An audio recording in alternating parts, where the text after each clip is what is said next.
Hey everybody, welcome to the Figures and Flippy Shit podcast, where we are here to talk about wrestling. I'm Susan and this is Chris, and we're just going to talk about the stuff we liked, didn't like, and the stuff we're looking forward to this week in wrestling. Yeah, just the main topics that came out of the past week. Yes. But, just as a note, Collision will not be included, because we watched SmackDown last night. Collision was on at the same time, didn't have time to watch Collision. Collision would normally be covered next week, but we're off next week because we're actually going to a live Collision that we found out about, 5 days ago? All because AEW does not do very well at, letting you know in advance. We only knew about it because of the announcement there's of the a tournament. Classic. Yeah. So which was from last week's Collision. AEW's really got to get better at promoting their stuff. Yeah. That's why they have nobody showing up, because they don't promote it. We go to every show near us, and we didn't know about it until a week before we're supposed to be here, and there are still a lot of seats left. Say what you will about WWE, but we usually know that WWE's coming 6 to 8 months in advance. Yeah. They start the TV ads pretty early. They do, yeah. AEW needs to do something similar. They need to get some TV ads going. They need to drum up some excitement about going to the event. WWE's planning out 6 to 8 months in advance. I don't know if it's because AEW waits to the last minute to pick where they're going, unless it's Chicago, and then they're just we'll go here. Because all they want to do is go to Chicago anymore. You've got to let other places know when you're coming, your attendance will go up. WWE has figured this out. Yes. Well, the first thing that we're officially going to talk about is War Games. Yeah, speaking of the dubs. Yes. So we had some War Games developments this week. The match has officially been announced, and so far it's Cody Rhodes, Jey Uso, Seth Rollins, and Sami Zayn. Got them all four that time. Last week I struggled. Against the four dudes in the Judgment Day. Now my question is are we going to a 5-on-5 format, including Drew McIntyre? Because if we're not, I feel like they should have saved the Drew swerve for the event, unless he's going to enter the War Games match also. Yeah. I do think the women are going to stick with 4-on-4, but the men might go to 5-on-5. I keep hearing that it leaked that Randy Orton was supposed to be the fifth member against the Judgment Day, but they're kind of throwing a red herring by having Cody Rhodes show up on SmackDown last night to help out LA Knight, to make people think that LA Knight is going to be the one. But I think what's going to happen, I think we're going to end up getting LA Knight and Solo at Survivor Series. Yeah. I think what's going to happen. And Randy Orton maybe will join the Raw team. I don't know what story you give him to kind of transition him into that story. I don't know how you build that with a week to go. I mean, it could always... Well, I guess I can't mention Matt Riddle because he was let go. I don't know. Yeah, and Matt Riddle wasn't beat up by the Judgment Day. That was a bloodline hit. But wasn't it Drew? Didn't him and Drew... Well, Drew he was with Drew, and then he turned heel. Yeah. Well, when Matt Riddle was still with the company, he wasn't heel yet. I know. So, I don't know how they would work in Randy Orton, but, I mean, it'll be cool to see Orton back, but I don't know how they're going to work it in. Yeah. On the women's side of things, we've got our four on each side. We've got Asuka, Io Sky, Kairi Sane, and Bayley on one side. Which I love how Bayley is playing this this is so high school. Literally, Bayley formed this special group that she likes, and now there's new friends invited into the group by another friend, and Bayley feels left out of this newly formed group. This is a high school story. It is, but it's also a real human emotion. It is, but it's just so funny that, Bayley's face gimmick was that she was, always happy, like a child, and now she's, the angsty teenager, these aren't my friends, but she's, not mean about it. She just wants to make sure she's not left out. I have a feeling something's going to go down with Bayley at Survivor Series. Yeah. I don't know what, but I think something might go down. I'm wondering if they're going to try to work towards turning Bayley back face, because she's been a heel for a while. She has, but she's just such a good face. I don't think she gets... Or heel. I don't think she gets enough credit for it. Yeah. But on the other side, we have Charlotte Flair, Bianca Belair, Shotzi, and then they had to find a fourth. So they talked to Mia Yim. She got beaten up. They talked to Zelina Vega, who was already going through a lot anyway, which we'll get into in a little bit. She got beat up, which is funny because I was monitoring the comments during this, and everybody was just saying, like, why not text them? On Reddit, the comments. Yeah, they were like, why not text them? Damage Control won't know that there was a text. Like, why would you not do that? Well, what happened was they teased all night that Charlotte was going to have to make a phone call, which what I liked about this was Charlotte wasn't the driving force. Bianca's clearly the team leader. Yeah. And Charlotte was like Bianca was like, do this. And Charlotte was like, oh man, I don't know. And she's like, no, come on. Yeah. Like, you got to do it. So they teased it all night, back and forth. Eventually, Becky Lynch shows up, which is fine. I know a lot of people kind of let down that it was Becky and wishing it was Jade. I kind of liked it because Charlotte literally made it like she tied it into real life. She was like, I had a best friend. She talked about how they were best friends before. So, like, I felt it kind of tied in. Yeah, I think it makes sense. I don't know if Jade would be... Jade shouldn't debut in a War Games match. For Jade should not be a War Games match because she wasn't that excellent of a wrestler before she came there. She might have been working in the Performance Center. I don't know. Yeah. And I know the Performance Center is amazing that WWE has. But War Games match, whenever Jade would just do squash matches in WWE, going from that to like an intense War Games match, that just seemed like a lot. Yeah, I don't know. I keep seeing that people think Jade's going to debut in the Rumble, and that makes more sense. Maybe, but I just don't want them to just take her off our screen. She hasn't been on our screen for a couple weeks. You kept building her up, and now she hasn't been there for a little bit. Yeah, and it'd be something... It's the same booking she had in AEW. Like, she would be there, and then she would just disappear. Yeah. And I feel like... I know I say that her wrestling isn't that great, but she has enough of, like, a persona. Like, I don't know, charisma that, like... You can still use her more. I mean, I thought we were kind of on the right track when we showed her in a backstage segments and stuff like that, and then we could eventually work to promos, because she is good at promos. Let her do that. Yes. And then that could tie into her debuting in the Royal Rumble. Yeah. Just don't have her disappear like I think they're doing right now. They might have her disappear to appear in the Rumble, maybe. I don't know. Maybe. I guess, maybe. But Jade's never gotten good booking, I feel like. Yeah. And it's crazy because I think that will change. Once she gets on the roster, I think it will change. Yeah. I think they're going to try to treat her the same way they treat Cody Rhodes. Because the way they treated Cody Rhodes was probably a big factor in why Jade Cargill went there. Probably. And a lot of AEW people are watching how WWE is treating AEW people. Well, there's a difference if you're Cody Rhodes to, like, Daniel Garcia. Like, yeah, but to counter that, Brian Pillman Jr.'s had a pretty big presence on NXT so far. Not that impactful, I feel like. No. He couldn't mess up his pocket in the first thing he ever did, and like... Yeah, but I mean... It's kind of boring still. But they put him right in the middle of Trick and Carmelo's story. True. Which is a main event story in NXT. And on the other side, Dragon Lee, they're just letting Dragon Lee go out and wrestle on 15 minutes on SmackDown, and it's awesome when he does. True. He's had 2 matches against Cedric Alexander, and last night he wrestled Axiom. If you haven't seen that match, go watch it. Axiom's fantastic. Yeah. So excited to see him wrestle on SmackDown. Well, we got really off of War Games, though. We did. So let's go back to War Games here. Yeah. So War Games is pretty well set. We're just trying to get there. They also announced Santos and Carlita, but we'll dive into that a little bit later. But yeah, War Games is taking shape. I think it's going to be fun. I'm not sure about Damage Control being in it 2 years in a row, but it's warranted, I think. What's wrong with them being in it 2 years in a row? I don't know. It's just last year was like Bloodline and Anti-Bloodline. This year we have Judgment Day and Anti-Judgment Day, so like it'd be nice to have a switch up, but there's not as much women and Damage Control is getting stronger, it's justified now. I wasn't sure about it going in until Asuka got added. Asuka and Kairi Sane getting added helped me be like, okay, this is different enough. I just knew it was going to be good, so I didn't care. Yeah. But I think both matches will be good. I don't really know which one's going to be better at this point because they both have their strengths. Yeah, the women's match I think will be good, but the men's, of course, will be good also. The one thing that sucks about the women's match is Dakota Kai's not going to be in it. And Dakota Kai has been in like 3 War Games matches. She was like the War Games queen in NXT. Yeah.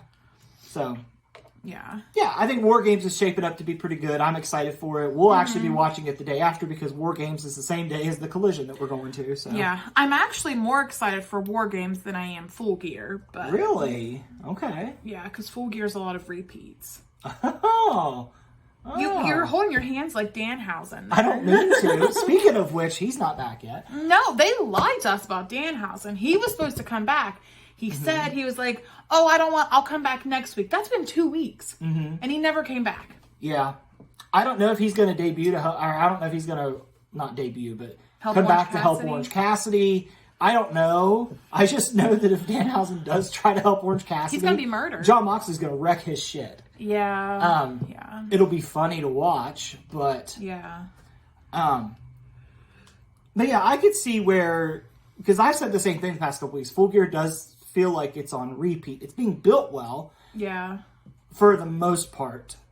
We'll get into the feuds for Full Gear a little bit later because we're going to end the video with our predictions. So we'll dive into Full Gear later.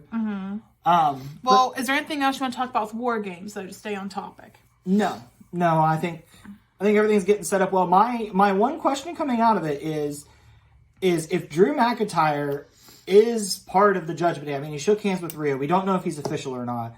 But I'm really curious to see if Damian Priest has the same reaction to him that he had to JD McDonough.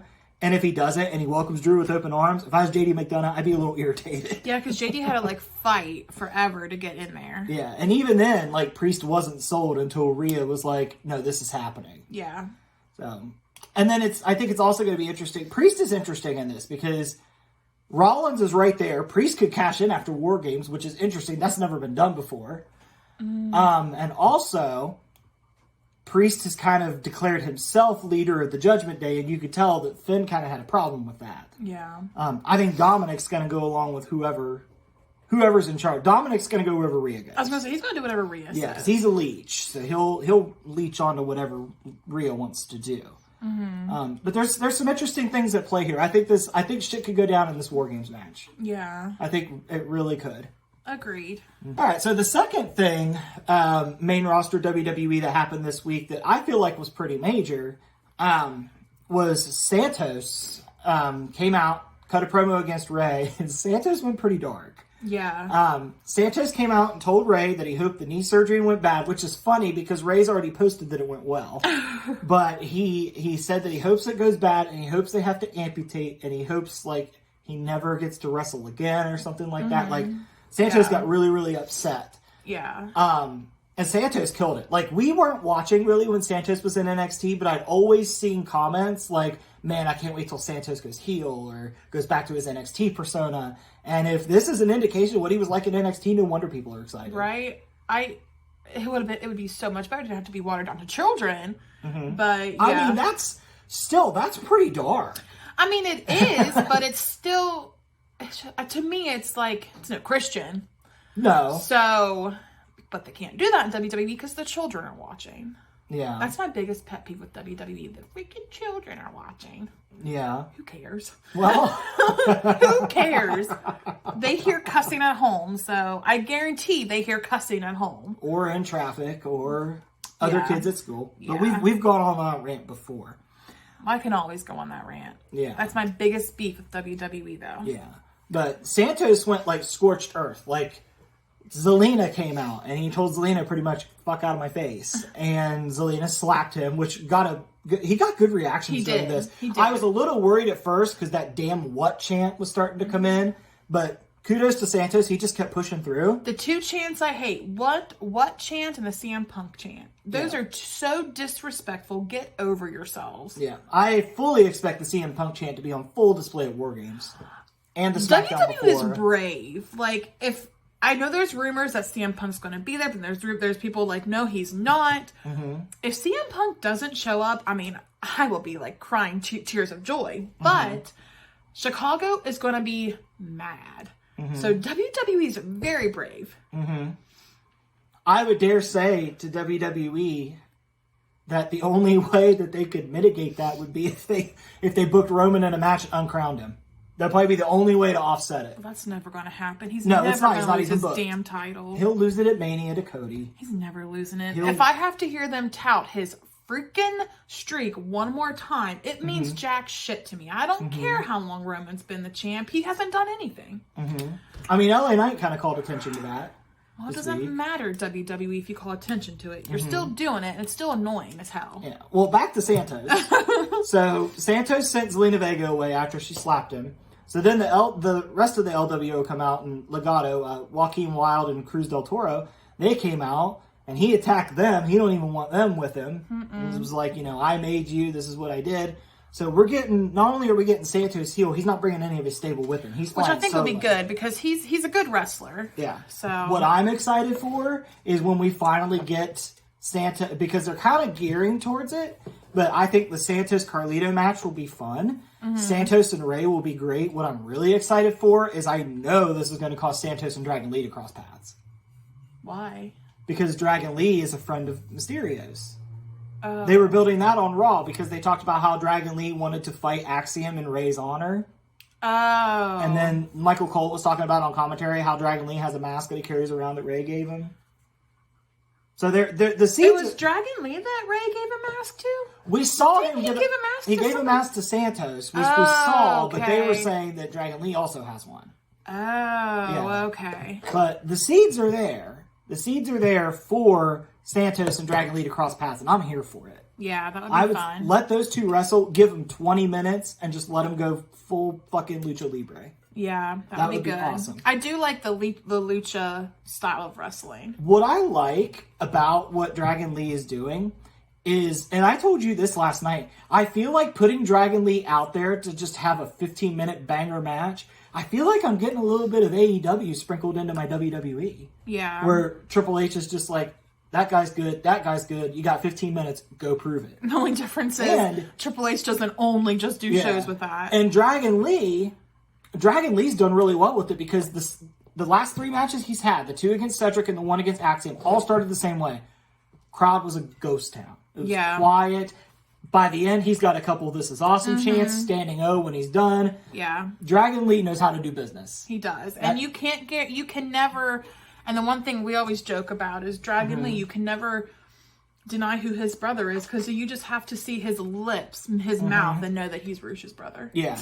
And I am perfectly fine living in a world where Dragon Lee's tearing it up in one promotion and Rush is tearing it up in the other. Yeah. I am perfectly happy living in that world. Agreed. But yeah, kudos to Dragon Lee. That dude. And Santos, who we were talking about. Yeah. We were Santos. originally talking about Santos. Basically, if you look at NXT, I mean, WWE's future's fucking bright. It is. There's some excellent people coming through. And I almost said excellent dudes, but let's not discount the women. The women make up half the show. Not even exaggerating. Yeah.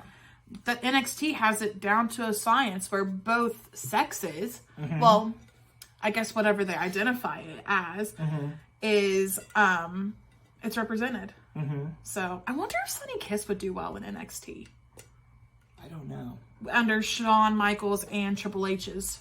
Like Vince wouldn't understand Sunny Kiss, but I wonder if... I don't know. Yeah, that's what I mean. So, random thought there, but... Honestly, more so than Sunny Kiss, I could see WWE throwing some bones to Abaddon. Oh. I don't know if WWE would be willing to be progressive enough to get like Nyla Rose, because the fans tend to be different in WWE compared to other promotions. So... While other fans tend to be more accepting, in WWE you got more of the rednecks coming in. So yeah, because I don't think Bowens gets as good a response in WWE. I don't think you have a whole arena chanting he's gay for a good reason. Yeah. I think NXT you could. Yeah. I think that NXT crowd will get behind anybody you put in front of them except Dana Brooke. I don't blame them. But yeah, Santos is cooking good stuff. Yes. WWE main roster's really good right now. Raw's pretty good. It feels paced out pretty well. And there's a lot of acts that are over. Like, there's a lot of crowd engagement. I would say, and I know the crowds are bigger in WWE, so this might be a little bit unfair, but I just feel like WWE fans are more invested than AEW's fans right now. I feel like WWE's crowds are louder and more engaged. Probably, because they're giving us more stories and stuff. Yeah, and AEW, like, yeah, you never know who's going to pop up, but I think there's a point where that becomes diminishing returns. Where, like, you know, you have somebody like, you know, who's somebody that's not on TV right now? It needs to be Miro. Miro's on TV, but he's not wrestling anybody. But then we're pulling in all these randoms from all these different places, and I understand you want to use it to showcase this other talent, but I think AEW's issue is they need to showcase the talent they have. I don't want to critique on that because I don't want that to change. I don't like when a wrestling promotion is an island, aka WWE. No, that's not what I'm saying. What I'm saying is I think you have the talent there. You can absolutely bring in somebody and gauge how the crowd engages with them. I feel like I use the word gauge a lot there. Yeah. But the core of your show should be around the people that you paid to be there. I guess, yeah. I guess I see your point on that one. Yeah. That might be one we have to agree to disagree on because I myself love I love when random people come in. I get to learn about them. If I didn't know them, I get to learn about them. Like if I know them, but I haven't been able to like watch them a lot, it's exciting to see them wrestle. So I don't agree with that one, but we can just disagree with that one. Or agree to disagree with that one. Okay. Okay. Or are you ready to move on? Are you done? I know we got way off Santos. Are you ready to move on to the next one? Yeah, we were talking about NXT, so we could transition into them next. Okay, so I think next we'll talk about Chase U then. Oh, scandal. So Chase U, it was built all week, and the commercials were hilarious because it was like black and white. It was like Chase U's in the middle of this scandal, and Chase U had a match with the family on NXT against Stax and Tony D'Angelo. And some random girl is with the family now. I saw something about her. Yeah. I think she's going to transition to be in the wrestling division. Oh, okay. Because I think she was just a performance center person for a little bit. I think she was like a trainer or something. I mean, she has good personality. Whoever. Do you know what her name is? I don't remember what they said. I don't remember what her name is, but NXT, I'm sure NXT will let us know. True. But Chase U lost their titles back to the family, so I don't know why Chase U's already lost their titles. Why only have it for a week? I don't like whenever they flip-flop like this. This is the third time that WWE and NXT have done this recently. We did it with the North American Championship. We did it with the Tag Championships. And now we've done it with the NXT Tag Team Championships. Yeah.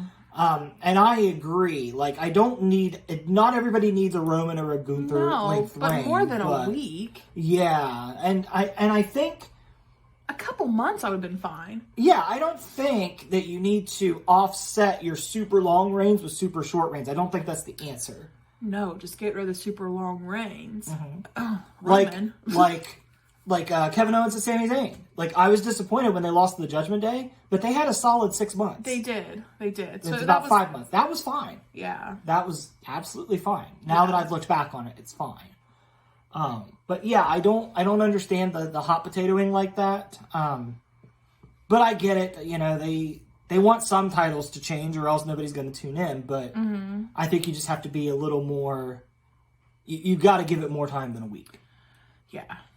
So. Yeah, because that just seems like a slap in the face to me. Maybe, I mean, I'm not in the business. Maybe it's just the fact that you are one is, like, good enough for them. You know what I mean? But a week is like, you couldn't trust me to hold on to it for more than a week? See, I feel like the person that was affected the most by this kind of booking was Tiffany Stratton. Yes. Because this kind of ties in a little bit to our next point that we'll go into in a little bit. But, yeah, so what happens now? Is Chase U's scandal over because they're not the champs? Like, are the stakes gone? Like, what was the scandal? We don't even know what the scandal was. We don't know what the envelope was. All that we know is that JC Jane is, like, fully supporting Andre Chase now. Like... Yeah, because he got bombarded with reporters in the parking lot, and she pulled up and got him, and they left. Like, what's in the envelope? What did they discover? That's what I want to know. I'm curious what JC Jane's endgame is. I don't know. This is the most interesting JC Jane's been since she was in Toxic Attraction. The thing that you didn't think that her and Gigi feuding were interesting because they would literally beat the crap out of each other. Yeah, that feud was. I think that feud wasn't as good as it needed to be because they kept getting injured because they were going so hard. The last match was pretty good, though. I appreciate women going hard. The last match was good. The last match was great. I just love whenever women bleed in wrestling. Because people think women are dainty. Britt Baker says hello. If you knew me in my real life, I'm not dainty at all. Just because I'm a woman doesn't mean I am. So, but yeah, I am excited though to see where Chase U's going. I do think it's. I just want to know. I just want to know what the scandal was. Like, what did Andre Chase do? Because he's Mr. Stand-Up guy. What I'm also interested to see too is it seems like they're very shy about changing much with Chase U, because remember we kind of teased that Duke was going to turn on him, and then Duke never turned. Duke was fine. Yeah. So I don't know. Are we going to pull the trigger with Chase U doing something different? I do like how they had the student section this week kind of be disgusted. Yeah, and like people were leaving. People had their, back in high school, we would do in high school basketball games. We'd bring the newspaper to pull up. We wouldn't be giving other team attention. So it's kind of like that. Yeah, so it'll be interesting to see if they pull the trigger with Chase U this time. I think there's a lot of possibilities. Because honestly, as much as I like Chase U, I don't know how well Chase U translates to the main roster. True. Yeah. I think they could transition. I do think they could. I think Pretty Deadly is a good example of that. I think a lot of people doubted Pretty Deadly. Yeah. And the Creeds have turned out to be good because a lot of people were like, put the Creeds with Alpha Academy, and it seems like Triple H agreed. I mean, the Creeds are always kind of boring to me, but that's just because that's just not my wrestling style that I like. But I mean, they have done well on the main roster. I have to give them that. Yeah. I think it's good that the Creeds are on the main roster, but I think that there's others that we need to kind of figure out what we're doing. So with that being said, every week or every so often, I'll say, we take something that we've talked about how great it is, and then we kind of bring it back a little bit and we start nitpicking. And this week it's NXT's turn. We're fickle. So yeah, Danielson was right all along. NXT has probably a handful of people that feel like they're just kind of spinning their wheels. I have two that I can think of right at the top of my head. Okay, who do you Braun got? Breaker and Roxanne Perez. But I feel like Tiffany Stratton's kind of doing that too a little bit. But I feel like she might be teaming up with oh my gosh, who is that girl with the purse that always comes out and is like always attacking Roxanne? Kiana James. Yes, I feel like maybe they might be teaming up, but I feel like since she lost the title, she's just kind of... I kind of wonder if NXT feels that way because under the old NXT, the black and gold, the NXT that we liked, once they were done being champ, they went. Well, we like this NXT too. Yeah, the one that brought us to NXT in the first place. Yeah. And that was just how they did it. You lose the title, you get called up. Yeah, and that might be a big part of it. Maybe. So maybe we're just thinking old school NXT, but that's not the same. Because honestly, it's not like Roxanne, Braun Breaker, Tiffany, it's not like they aren't doing things. It's just I feel like they should have been called up because they lost the title. And Roxanne Perez, it kind of seems like the NXT crowd's turning on her a little bit. Have you noticed that?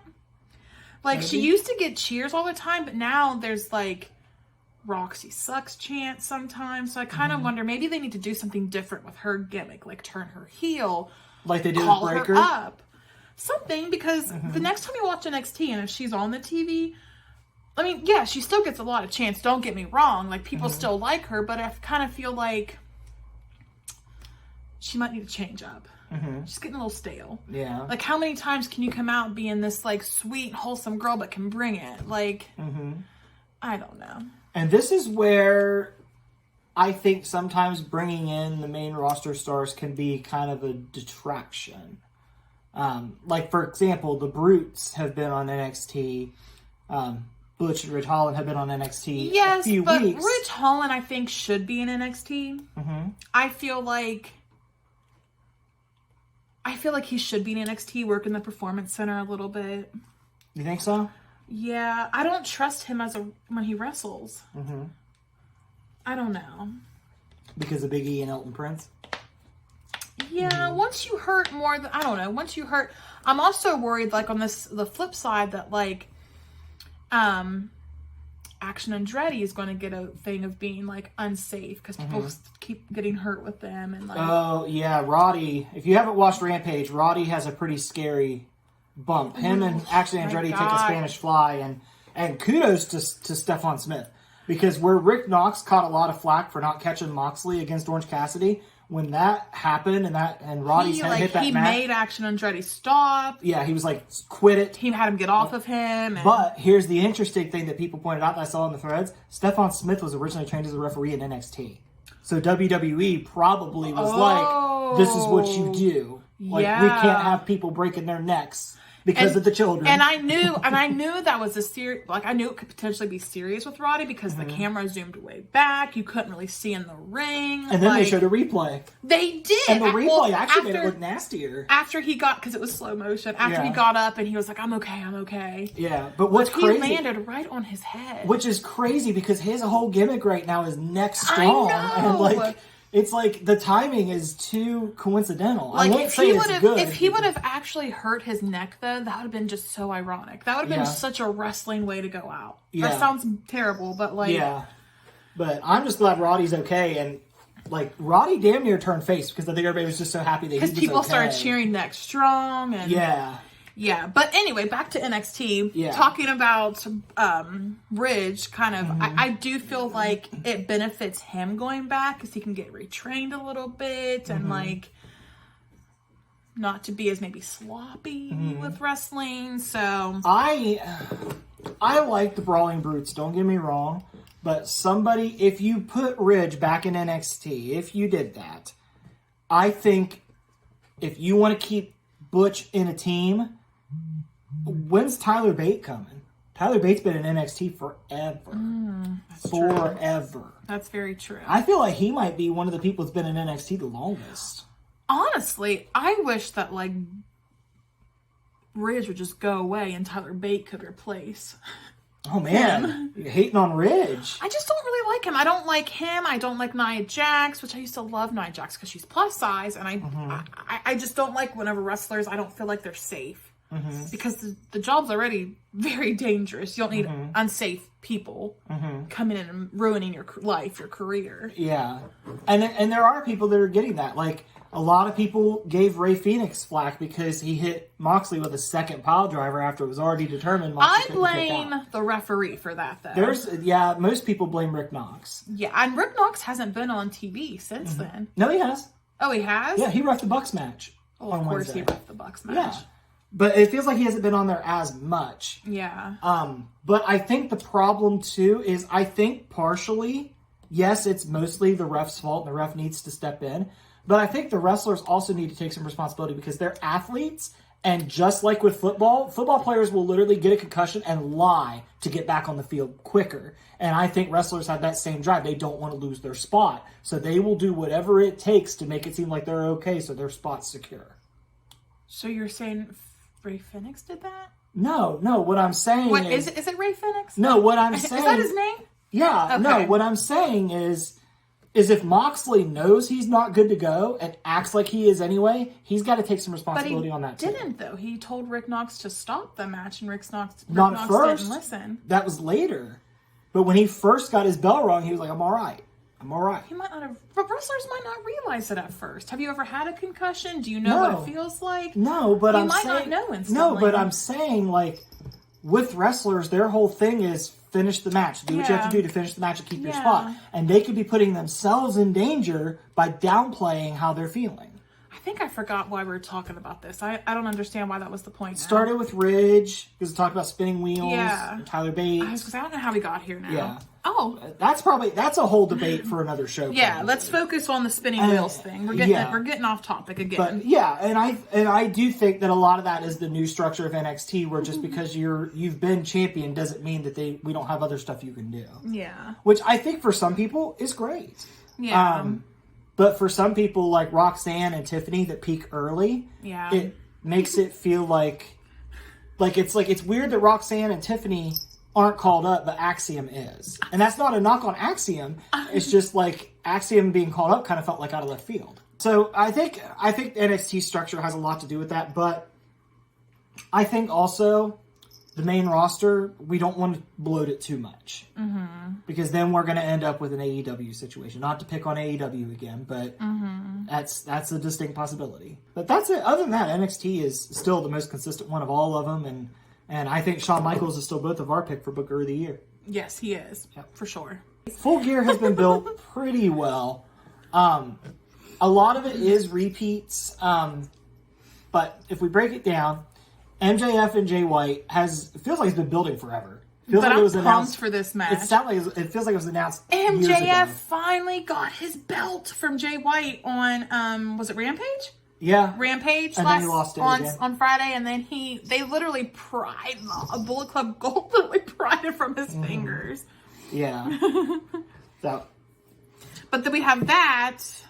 I think the second best built feud, honestly, after MJF and Jay White, that one's probably been the best built. It's been a little weird with MJF's kind of side feuds going they've on. also done a really good job of like including Samoa Joe in that too, because Samoa Joe's like, you need me. And I love how Samoa Joe is like this foreboding force. It's just like always watching, always waiting to capitalize. Like, yes. Like, I love that Samoa Joe's thing is that he's an intelligent monster.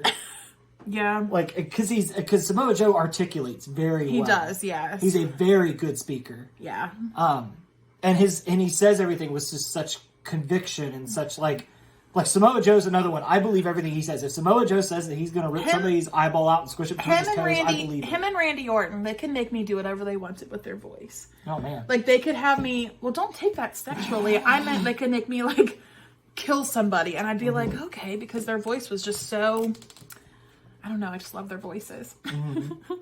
But yeah, there's been a lot of detours with MJF, and we have the Devil story overlapping. Do you think we're going to find out at Full Gear who the Devil is? I would hope so. And who's your pick? If you had a gun to your head, had to pick right now, who's the Devil? The Kingdom. Okay. You think the Kingdom's the Devil, or the Kingdom is the heavies? Oh. Maybe, I don't know. I honestly don't know. I feel like the Kingdom's involved somehow. But I don't know. I'm subscribing more and more to the idea that Adam Cole is the Devil. Didn't he just have surgery? Or is AEW playing up his injury?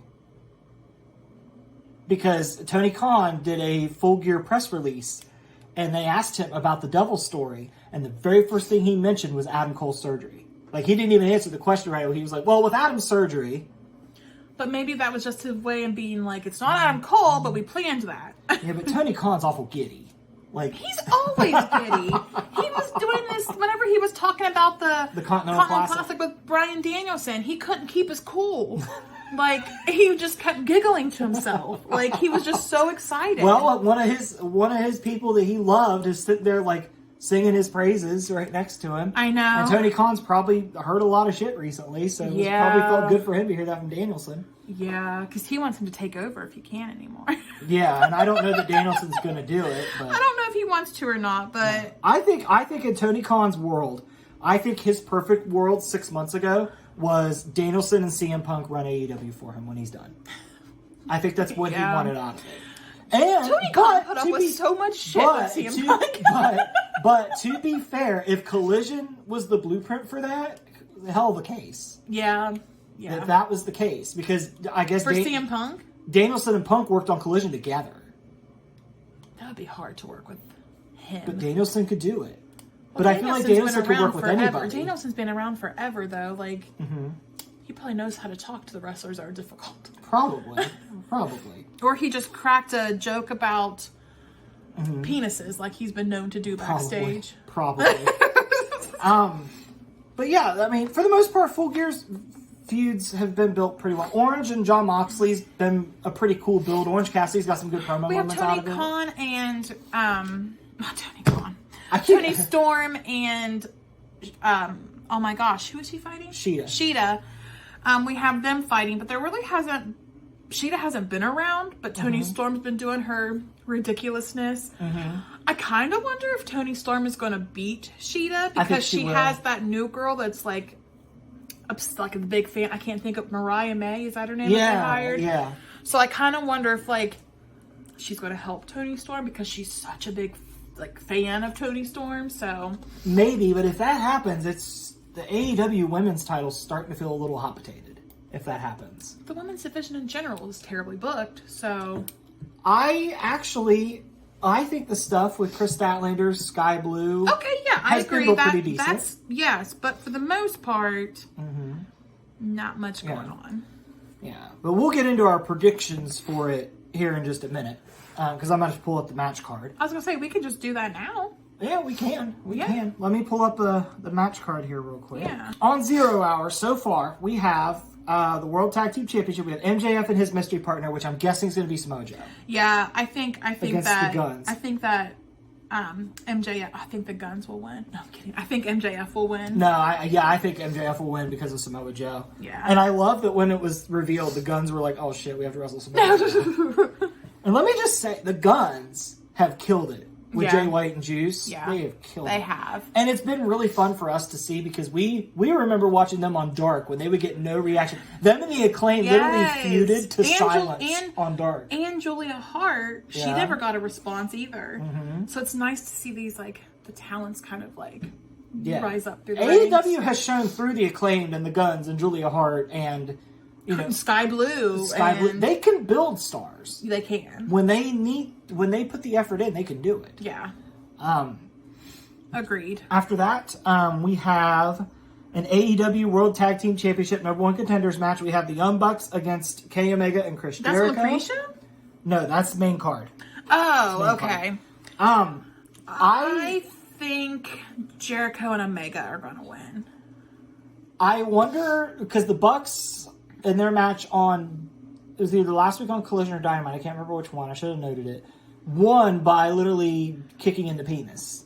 That was... I think it was Dynamite. I think. But, with that being said, are the Bucks going to try to cheat to beat Kenny and Jericho? Is that going to drive a further wedge? I think that will happen. I think that the Bucks are going to turn heel. I think Jericho's getting kicked in the penis. Yeah. I think that's going to happen. Yeah. But it's interesting. I'm interested to see what happens with Kenny Omega out of this. I've seen a lot of people say that they hope that Kenny Omega transitions to the Continental Classic after this. Yeah. And he's in that tournament as well, which that would be really cool, especially since we're going to get one of the first matches at Collision, so hopefully it's a good one. I know we're getting Bryan Danielson, aren't we? He didn't confirm that he's in the first week. He just confirmed he's in it. Oh. Yeah. Which I hope he is, because it may be one of the last chances we get to see Bryan Danielson wrestle. Yeah, and I especially love since this him. is last year. I love him. Yeah. So that's... hopefully we get to see him, but... the next thing that we have is the TBS Championship 3-way match. We have Statlander, Julia Hart, and Sky Blue. I feel like Statlander will win. But I feel like Sky Blue's going to do something with Julia. I feel like she's just going to end up teaming with Julia Hart. Or maybe Julia Hart's going to win the title because Sky Blue's going to help her. I just feel like the one thing that I'm sure about, 25% sure about, is that Sky Blue's going to turn heel. What if Julia helps Sky Blue win to try to win her over to her side? I think the other is more likely. I'm just throwing that out there as a possible I feel like scenario. out of those three options, if Statlander loses it, I feel like Julia Hart should have it more.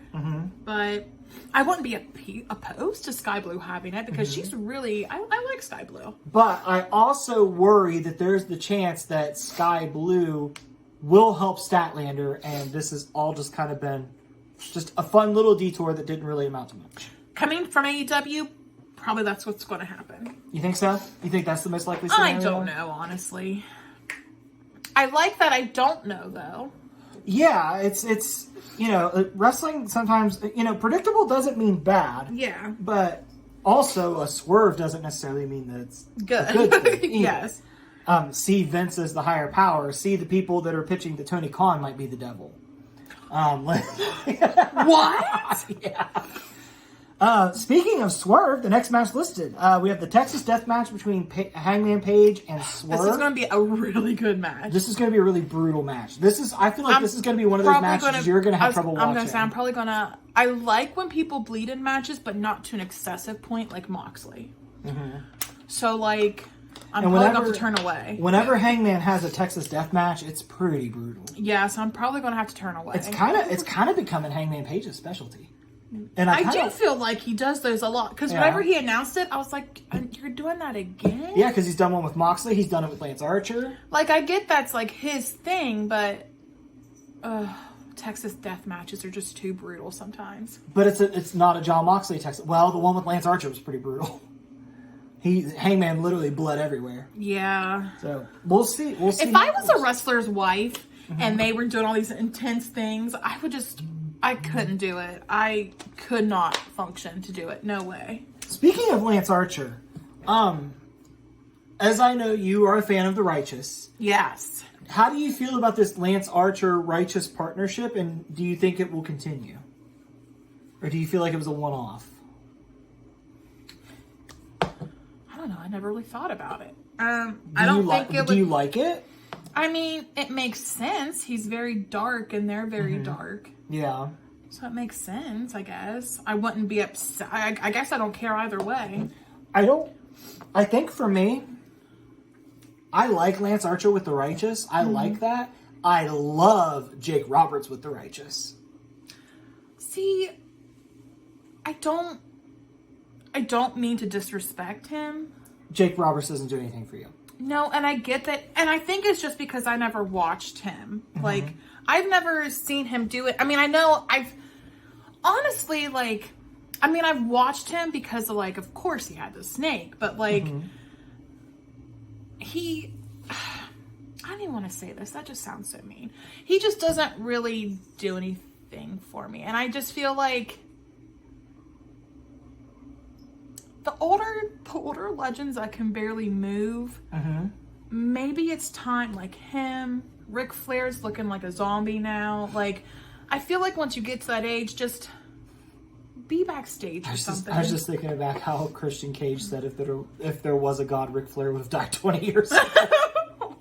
But it's just, I mean, no respect to him, because I understand that Jake the Snake is he's a legend in wrestling. So I'm not trying to disrespect him by any means.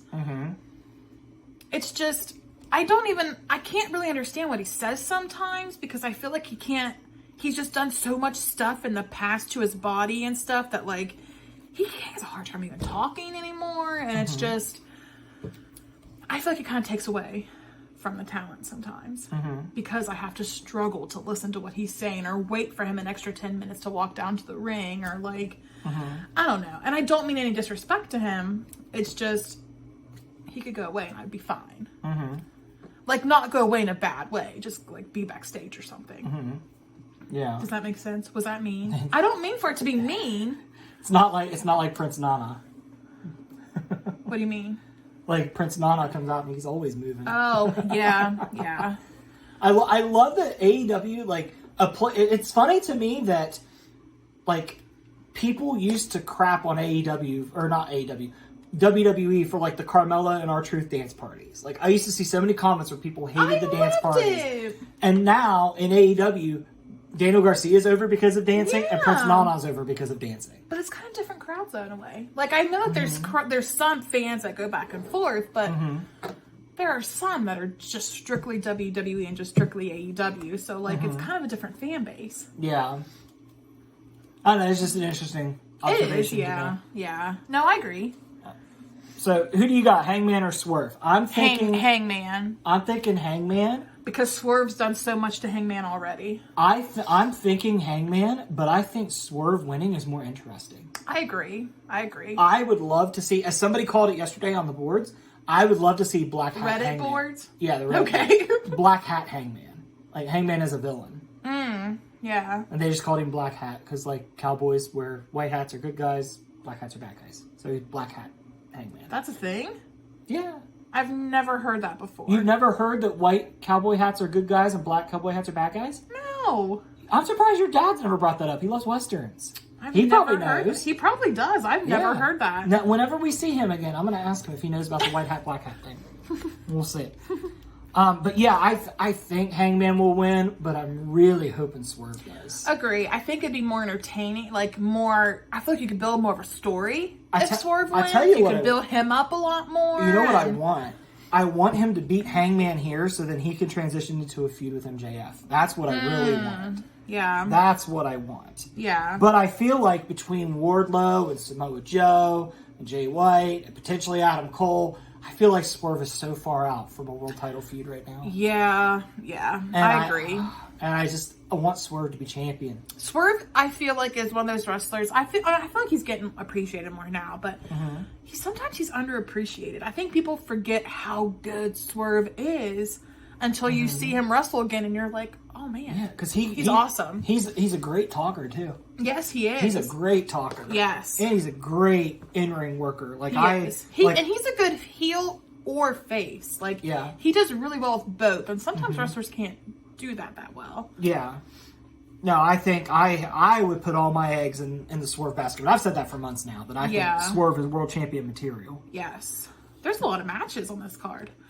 That's my one thing. We've been detouring a lot. I like how WWE only has, like, they have fewer matches. Well, not counting, it gives time to show. Not counting 0 Hour, there are 1, 2, 3, 4, 5, 6, 7. There's only 8 matches. That's a small AEW card. It is. That's true. I like it whenever there's around 6 matches because then I feel like everybody has time to shine. I think it doesn't feel rushed. I think what helps too is there's a lot of multi-man matches. Like there's a women's 3-way. There's a tag match for the #1 contender. There's the World Tag Team Championship 4-way ladder match, which we'll go into next. Okay. So we've got Ricky Starks and Big Bill against FTR, against the Kings of the Black Throne, which is Malachi Black and Brody King, and La Facción Ingobernable, which is Rush and Drolistico. Dude, I don't know. I feel the only person I don't want to win this match is FTR, and it's not because I don't like them. I do like them. It's just they've already had it for a very long time, so I would want somebody else to get it. I wouldn't be upset if Big Bill and Ricky Starks retained, because I like Ricky Starks. I wouldn't be upset if any of those... I mean, I wouldn't even be upset if FTR won. I don't care who wins that one. I think it'll be good no matter what. I think Big Bill and Ricky Starks will win. Because FTR and the other team, Rush's faction, they don't like each other. They've been kind of teasing that. Yeah. I hope House of Black wins. I do too. That's who I'm pulling for. I love whenever House of Black is running the show. Yeah. I love House of Black. Yeah. That's who I'm pulling for. I would love to see... I wouldn't mind seeing House of Black leave with all the gold in their matches. Yeah. That would make them even more of a force. Right? I agree. It kind of give them... Because I feel like it kind of sucks for House of Black, because I feel like they get compared a lot to Judgment Day. But they were around first, weren't they? No, they weren't. Edge's Judgment Day was around first. I think so. But Edge's Judgment Day is so different than the Judgment Day we have now. They are. Like, Edge's Judgment Day is kind of corny. Oh, was it? We weren't watching then, were we? No, they were kind of taking it like a supernatural angle. What? Yeah. Oh. Yeah, I think Adam Copeland's talked about that in interviews, is they were going to take it supernatural. Yeah. Okay. But I think it kind of works the way they have it now. Just a bunch of people that are that love each other, but they're dicks to everybody else. Right. Like, I think it works for them. Yeah. It annoys me sometimes, but I think it works for them. Yes, but I would love if I keep wanting to say Judgment Day. If House of Black wins, for sure. After that, we have the International Championship between Orange Cassidy and Jon Moxley. I feel like Moxley. Yeah, I think Moxley's taking it back. So, because one thing that Tony Khan has proven is he doesn't do well if plans doesn't go the way he's looking them to go. Yeah. No, he doesn't do well. I feel like he literally booked this to all right, let's redo this match and start fresh. Kind of makes me wonder how Tony Khan would be like in another job where a job like mine, where you can have something planned out and then your day has to completely change. I feel like he would struggle in a job like that. He might. Maybe he doesn't do well with transitions. Maybe. We'll see. After that is Hikaru Shida versus Tony Storm. I think Tony Storm takes it. I think so too. And nothing against Shida, but I feel like this version of Tony Storm deserves a title. I feel like she could make that be so annoyingly awesome that I really want Tony Storm to get the title, because I want to see this version of Tony Storm with the title. I want to see what shenanigans she does. I just want to know where's Thunder Rosa. I don't know. I don't even think she's on the Collision promo stuff anymore. I don't know. I don't either. After that, we have a 6-man tag. So we have Sting, Darby Allin, and Adam Copeland against Christian Cage, Luchasaurus, and Nick Wayne. I think that Sting, Darby Allin, and Adam Copeland will win because this is Adam Copeland's first pay-per-view. That and Sting's on his way to retirement. That being said, I really hope that the loss doesn't stunt Christian's momentum because Christian, I think, is one of the most enjoyable things on AEW right now. I don't think it'll stunt his momentum. If anything, he'll work it into his momentum. True. So. True. Yes.